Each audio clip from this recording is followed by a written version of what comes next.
Good afternoon. Hello, Keto family. We are live.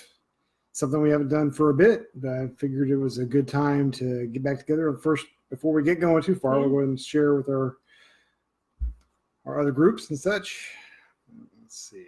I can share. Can you see us? Yes, and I'll share to our groups. Awesome. Hi, Angie Mitchell. Thank you. Glad you could join us there. And Brett. Wow. People jumping right on. That's great. Awesome. So you got to share with all of them? Yep. All three. You're great. We are excited because this is our actual 1 year and our Ketoversary show. Right? Yeah. Can't believe it's been a year. August 1st of 2018, we started this journey. Right. And it went by pretty fast this year. Right. I mean, the whole argument is, hey, is this thing really sustainable? Can you do it long term? Because that's one of the arguments we always hear, right? That you can't do that long. It's people will never comply to eating extremely low carb. How are you doing that? Yeah. But that kind of response. Here is our 1 year, more than 1 year now, showing that it can be done and it can be done very easily, right? Effortlessly. Brett says he sees skinny people. Where? What? Yeah, actually, I'm going to pull up him. a clip, a little bit of our very first video to kind of show you the difference. It's pretty amazing. It's just, we had already, at that point, we've been doing it for about a month. We'd already lost about 30 pounds and we're doing good. And we're still much larger than we are now. So it's kind of an interesting thing to see. Yeah, we went back and watched our very first video this morning. Mm-hmm. Very interesting. I had no idea. I still don't. I still see myself as overweight. Mm-hmm. Yeah, it's a fat person PTSD, right? I mean, things that are. I still have a hard time looking for clothes and picking out the big clothes. Oh, that's double speaking. Yeah. All right. Well, hopefully that'll fix that problem, Angie.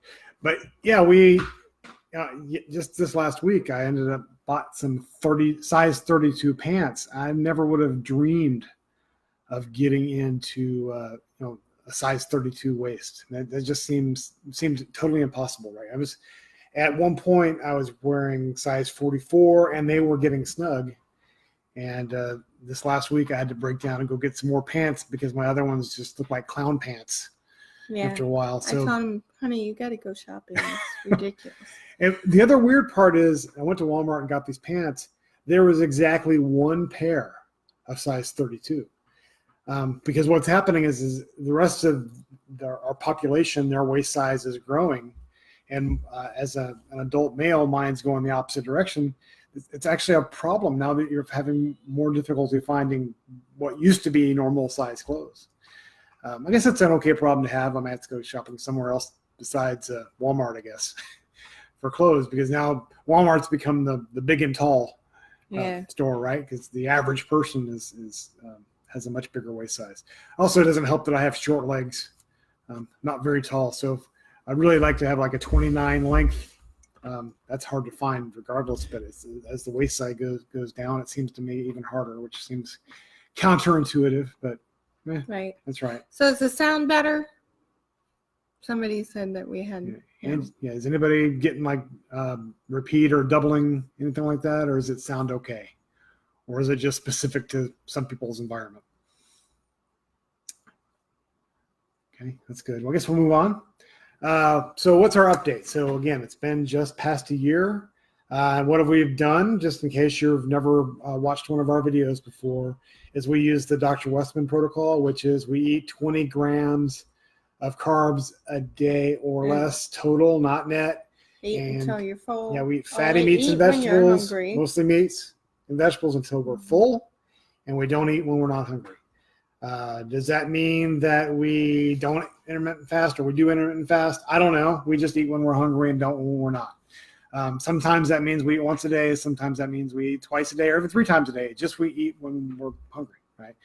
So on average, it's 2 meals a day. Sometimes I've skipped that first meal completely, and before I realize that it's dinner time. So how's that worked out for us? So let's hear your your update first. Well, I had lupus, Mhm. active lupus, Sjogren's, almost daily migraines, Mhm. really bad migraines where I couldn't function to the point where I get up and get dizzy. I'd throw up and I'd have to go lay back down. And that was happening about 3 or 4 times a week. And I Mhm. was having to take medication to prevent the migraines. Well, I haven't been on that medication since we started keto. Mm. So, and I haven't had a migraine since we started keto. I've had headaches. I know the warning signs. Mm. I've had a little bit of headaches, but nothing serious. And mostly it's been sinus related. And even that is, my sinus infections are usually pretty bad. That's our dog in the background. My sinus infections are pretty bad in the springtime. That's when it hits me, and it usually hits him in August. And it's nothing. Yeah, it's been a lot better. Yeah. Yeah. How much have you lost? I have lost 65 pounds. 65 I hit a pounds? new low this morning. That is So awesome. Yeah. I was at 63 pounds for the longest time. First 61, then 63. And then it was like, my weight's not going to move anymore. Yeah. But And then your clothes kept yeah, getting smaller, my clothes kept getting looser and looser. Mhm. It's like, so now I'm in a medium t-shirt, mhm. which blows my mind. Right. So, I've been in the X sizes for a very long time. 1X, 2X, 3X. That was, crazy. But, my, sizes dropped a lot. So it's the thing. Even if the scale stops moving, sometimes Mm-hmm. your body is transforming. Your fat cells are shrinking, and they fill with water, and then they shrink back down again. But then you notice your clothes size starts shrinking. If you take measurements, your waist size shrinks. Hi, David. Glad to see you could join us. Good morning. This afternoon. Yeah. Here, anything everywhere now. But the thing is that it's not always, the scale's not always moving. I mean, it's definitely not a linear process. Even in my case, I haven't had very few stalls, but there are times when it kind of bounces around. Men lose it faster too. Yeah, absolutely. Yeah, and don't forget, Shauna has hypothyroidism as well, which is it definitely slows down the process. That doesn't mean you're not going to keep continuing. But I've always been told by all the doctors I was seeing, and I was seeing quite a few doctors at one time. I was always told, well, you're not going to lose weight because you're hypothyroidism, and you will more than likely put on 10 pounds every year. Yeah. And there for a while I did. And I was discouraged and frustrated. Mm-hmm.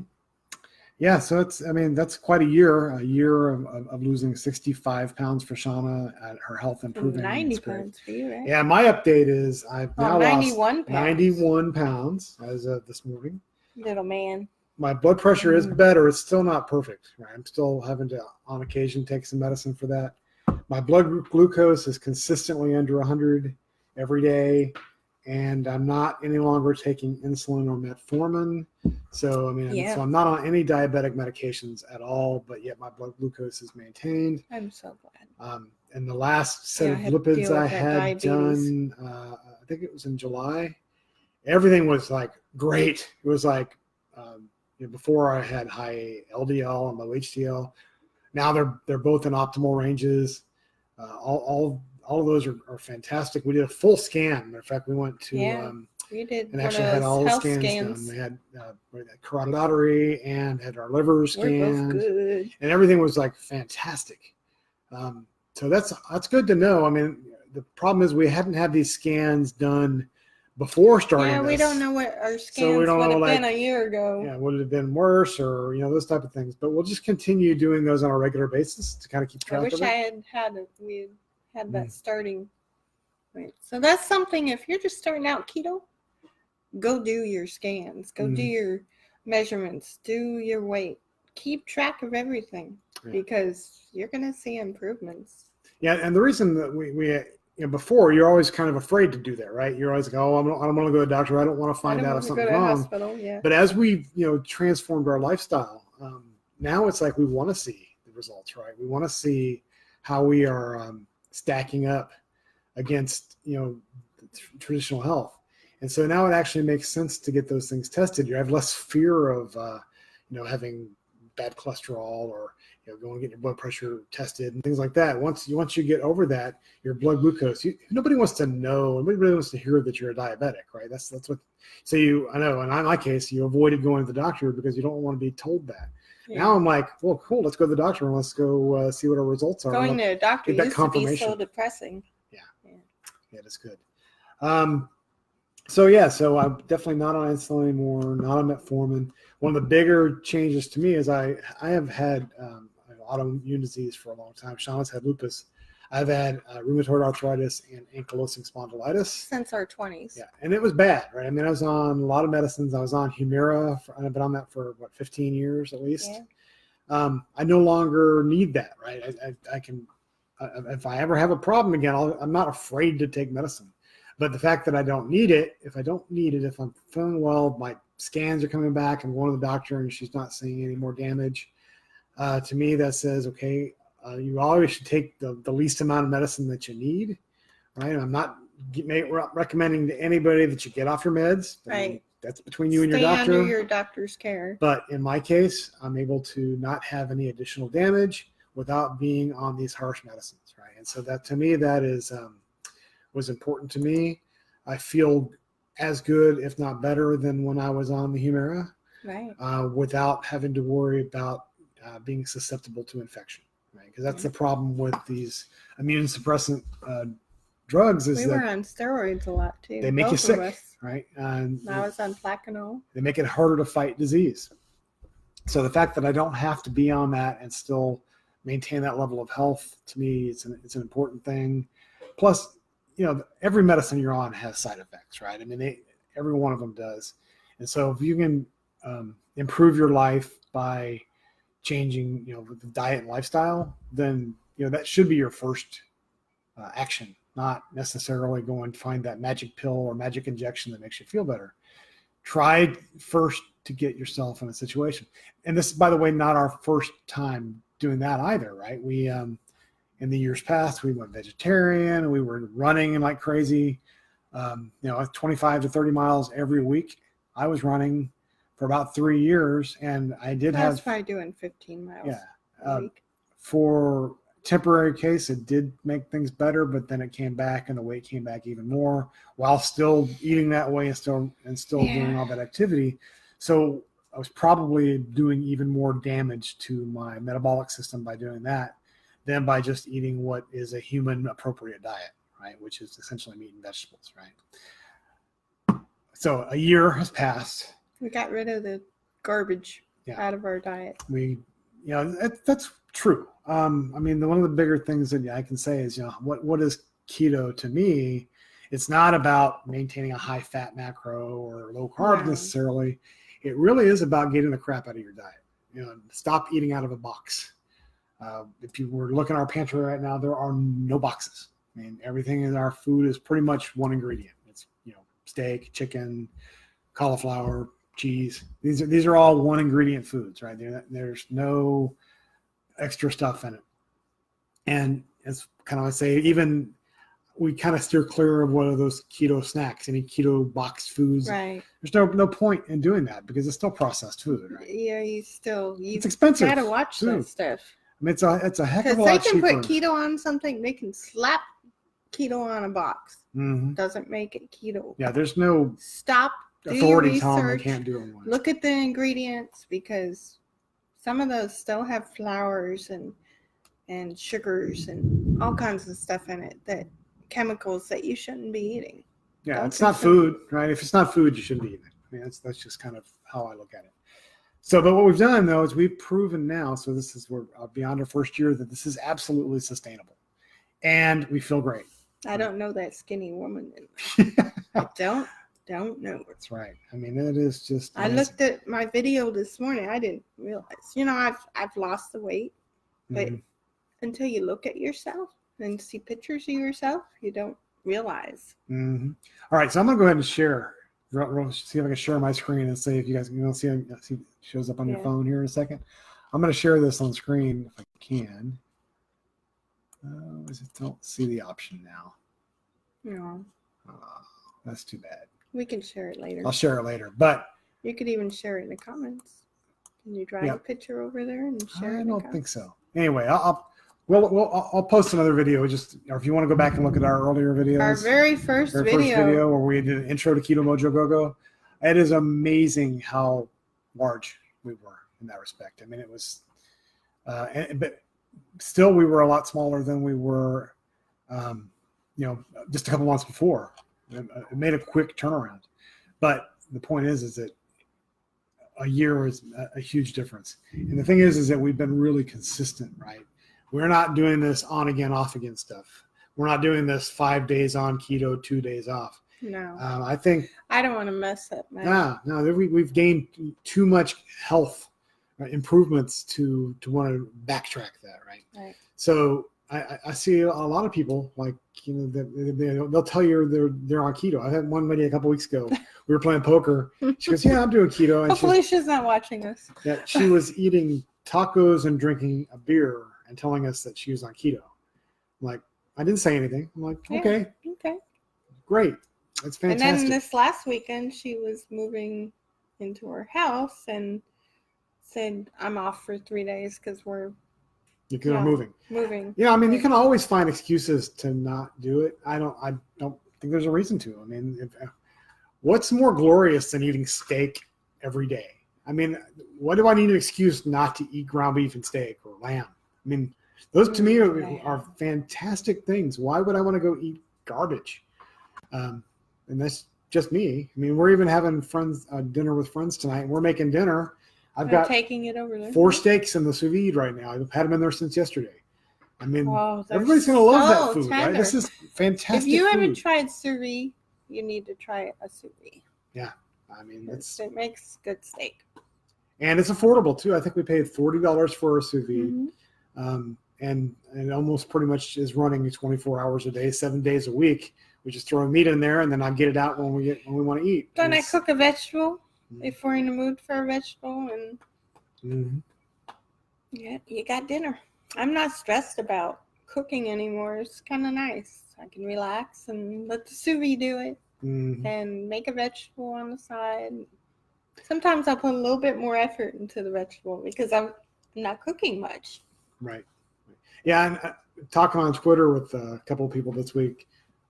I've heard people say, "Oh, if you're low income or whatever, you can't afford to do keto." So I've got this picture of this shopping cart that I had that's got all this meat and vegetables and heavy whipping cream and bacon and eggs, and it's under $100, right? That's 2 weeks worth of food for us.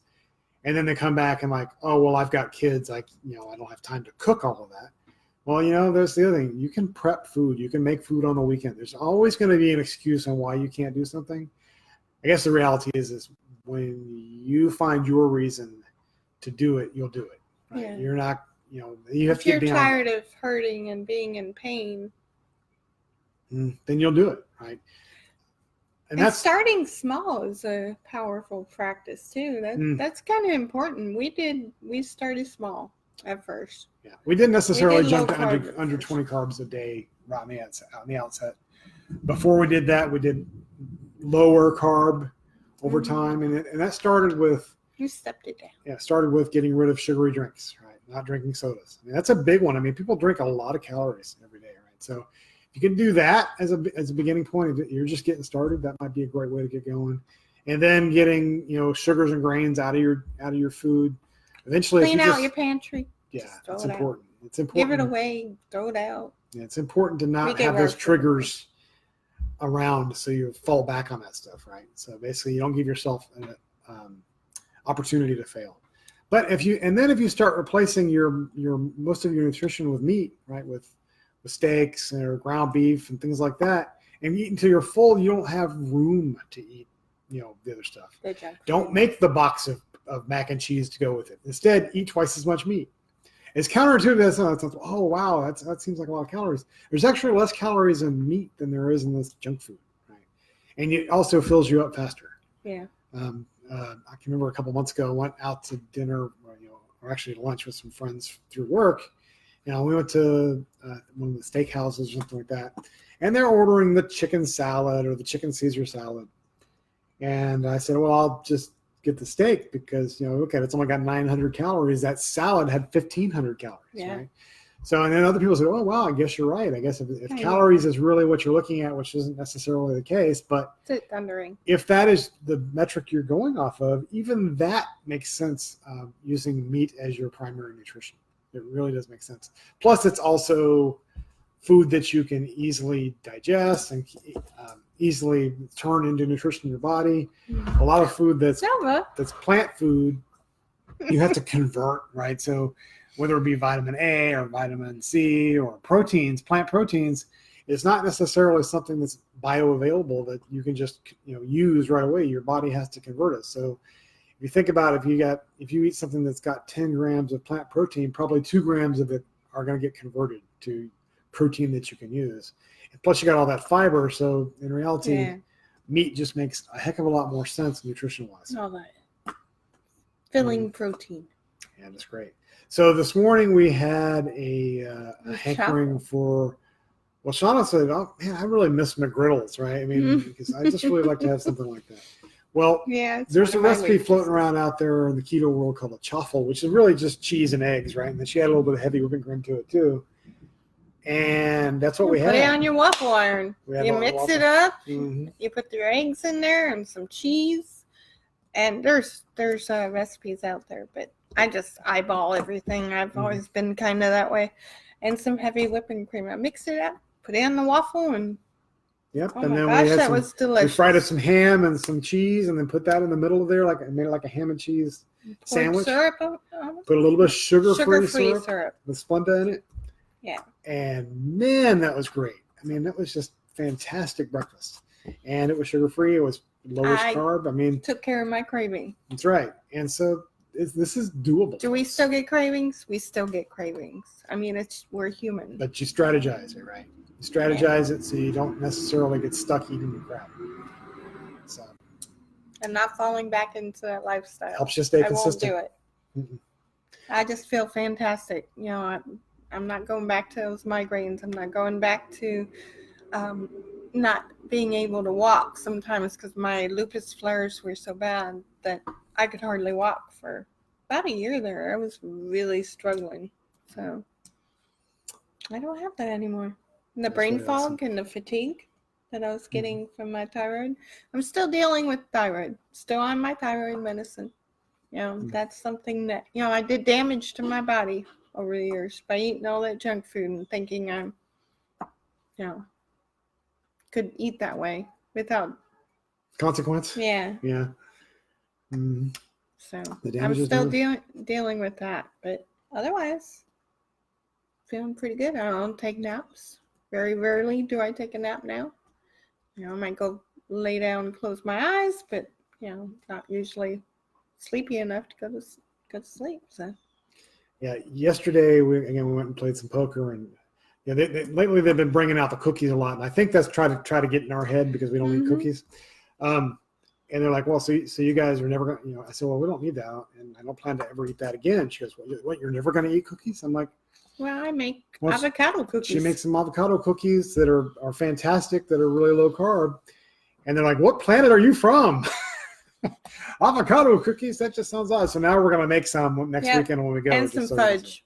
Yeah. There's a fudge recipe I shared with all the groups that I'm going to make this week. So see how that but the difference is now we'll eat like one little piece, and right? You're very satisfied. Whereas they bring out the Chips Ahoy and they're grabbing them by the handfuls, right? And eating these cookies. It tells you the level of addiction that stuff causes, right? Yeah. Where now I can just have one little piece of low carb fudge, get my, my craving taken care of, which again, this is not an everyday thing. We're not even thing, necessarily craving it as much as we did at one time. It's pretty rare we do it, but for a special occasion where we're sharing with other people, maybe it's kind of nice to be able to show that you don't necessarily. This is not about. We can still have depriving yourself, right? Good things to eat. Definitely, if I'm eating steak most days or ground beef, I'm definitely not depriving myself, right? So. Anyway, this is our 1-year Ketoversary Special. I'm really excited. If nothing else, this is just to show you that it can absolutely be done, right? Yeah. This is not It's not that hard. It's not a difficult journey, but it does require consistency and patience, right? And we've been there. There's some keto groups that are out there. They've never been overweight. They don't understand the food addiction maybe as much. They're just trying to get healthier. Or they've found a niche that we see popular. have been there. We have autoimmune. I mean, we're going to always have autoimmune. Mm-hmm. We're doing better. Mm-hmm. Yeah, just as a reminder, we do have 3 Facebook groups that you can join. We have the Keto Mojo Go information and support, which is really about just doing keto for weight loss. We've got keto for autoimmune diseases, and again, that's what it sounds. My baby. That's right. I mean, it's for weight loss, and we have over 500 members now. Yeah, and people that are just seeing continues improvement. To grow. Right, it's growing.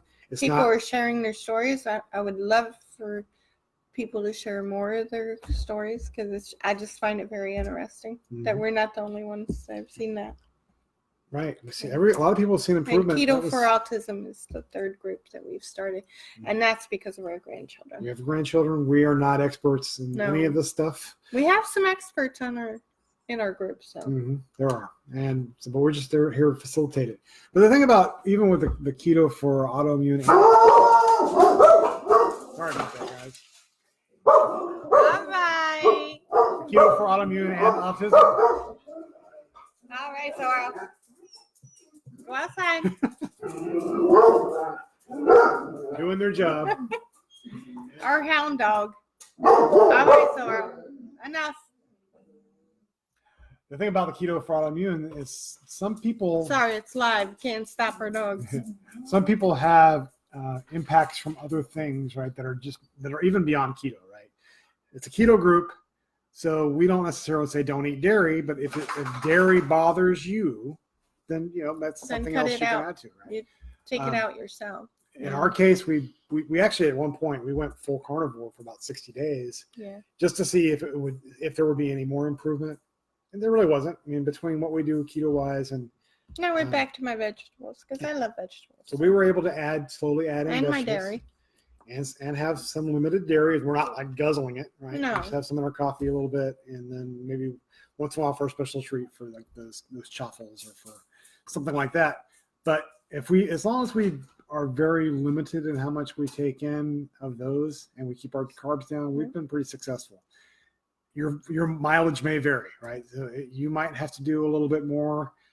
I highly recommend that you experiment, you self-experiment, find out what works for you. Yeah, because everybody's different. Right. I mean, there's the AIP diet, which is the autoimmune paleo, which is totally anti-dairy, and that's fine. Maybe that's a little bit different version of what you do. We'll still dairy support doesn't you guys. bother me, but you're still welcome to be part of our group, and you can do it your slightly different way. Because definitely there is no such thing as the keto diet. Yeah, I'm not going to judge somebody. Oh, that's not keto. You know what? Yeah. You do what's right for you. Do what works for you. But be firm with yourself. Yeah, I would rather you eat some things that are in your macros than going up and down, on and off. Yeah. We just don't prefer make not excuses. To. We prefer not to eat the keto junk food. I mean, that's just our choice. I think it's probably a better idea not to eat the keto junk food because it's still got the soybean oils and things like that. There's oxidated omega-6s that have some relationship with inflammation. I'm not saying they cause it, right? I mean, that would be just as much as saying meat causes cancer. Or these people, they take a small relationship and go too far with it. I'm doing the self-experimentation. I found that I feel better when I'm not eating soybean oil and cottonseed oil and things like that. Period, as much as we used to. Yeah, very little. I mean, if we're going to cook with anything, we have a little bit of lard, and we have maybe even leftover hamburger grease we use, or butter. We're not using vegetable oils at all. I mean, I just don't really see a reason for it because we've done our research on those, and do the research for yourself. Yeah, don't miss it. I mean, just don't. Didn't you do an article on that too, or we did a They're video on it? Yeah. And lots of people have, right? I mean, I think if you want to know more about that, check out Ivor Cummings. He's got some great information on seed oils, etc. Amazing guy. Yeah. So, all right, well, what else you got? anything else that you want to share No. today? Anybody have any questions? Yeah, any questions or, about if you want to get started, what things you might want to do? Again, we've been doing this for a year now. So I guess that makes us literally keto veterans now. We've been doing it for a year successfully, consistently, and 65 pounds for you, Yeah. 91 pounds for me. If And- y'all believe us, go back and look at our first video. I was shocked. I shocked myself. I was just like, wow. Mhm. We saw that this morning. I was just like, yeah, I still see myself as overweight. And I am. Mm. I mean, for my height, I still have some to lose. So. Yeah, I went from But I morbidly still see obese to myself obese, as and now I'm just huge. overweight, right? So I think that's saying something a lot. Well, guys, I think we're going to wrap it up. Thank you for joining us for our 1-year Ketoversary special, Yeah. and we Thank you. will see you maybe next week. Keto Mojo Go Out. out.